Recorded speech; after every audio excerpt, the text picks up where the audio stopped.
When it comes to pads, the very first thing you have to keep in mind, and pretty much the most important thing, is to protect your technique. So make sure that whatever you do, your technique is maintained. So that means don't go above your skill level. If you can't hold Thai pads properly, then you're doing more harm than good. If you do Thai pads with your partner and then make them practice angles that are wrong, and then they get better at doing the wrong thing. So when you start with pads, just first get good at the kick shield. That's what I normally put people on first, kick shield. The kick shield, you can't go wrong. It's really hard to make mistakes with kick shield. And the partner is still practicing the technique. The partner is still getting the conditioning. You can still give feedback with the kick shield. So it doesn't have to be fancy. Like the main point is just improving your technique, getting feedback, and practicing your power. So for the kick shield, this is how you hold it.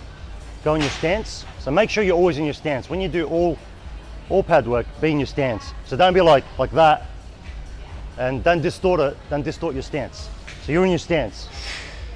Then think about the angles that the shots are coming. So if we're doing leg kicks, this is the part of the leg that's going to be hit.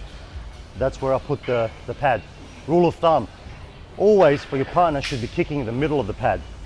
If they kick low or kick high, tell them. Too low, too high. Make sure they kick in the middle, because they're going to be injuring you.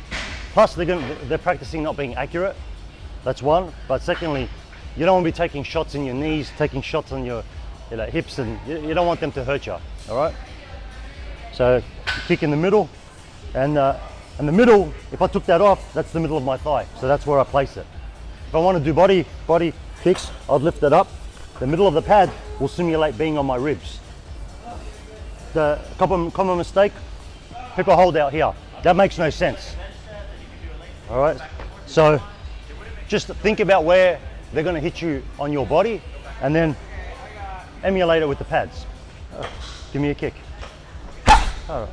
When you're holding pads, as the pad holder, you've got to do a few things at the same time. One of the main things is don't be a dead partner. Don't be mindless. So give some feedback.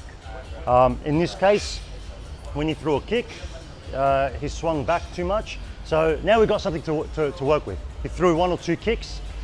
I picked up on something that we could fix, and that's an opportunity to fix something. So that's what we do. And that should be the main priority for pads, is to improve your skills. Not necessarily for conditioning. Conditioning, go smash bags. At least you as the partner or you as the coach is not taking the impact. So yes, you get conditioning with pads, and sometimes you'll do it purely for that, for VIPs, just for special occasions. But I wouldn't recommend getting the conditioning done on a person, like on myself, because you want to save your joints. So the main thing is, I want to improve their skill. That's the priority. So in this case, let's do it again. So you give me that kick. All right. See how there's a little bit of a fumble? Let's do 3-5 reps until we perfect that. So when you kick, come back to your stance. Rule of thumb, where you start is where you finish. So pay attention. This is where you start. This is where you're going to finish. All right. So you veered off a little bit. All right, let's do it again. And actually, this is a good something good. Use this line in between your legs. So there's a line here. You can just get like a rope. You can get whatever you want, and just so it's something to measure, because sometimes you don't realize how much you're veering off in front of your target. So now we're going to use that. So in the end, you're going to land exactly like that, with that line underneath your body, and then we can test it. All right, done. Good. Now we move on. So the first level is we'll go slow, throwing shots, like single shots, kick, push kick, knee, but when you hit hard. So we're not going slow and hitting slow. We're going slow but hitting hard and getting set. Let's play around with that. So let's say, yeah. Now lean forward when you do that. So when you push kick, I should go back, not the person push kicking. So if you push kick, if you go back, that means your weight wasn't counterbalanced forward. So now we've got something to work with. Yeah, push me back, exactly. Good.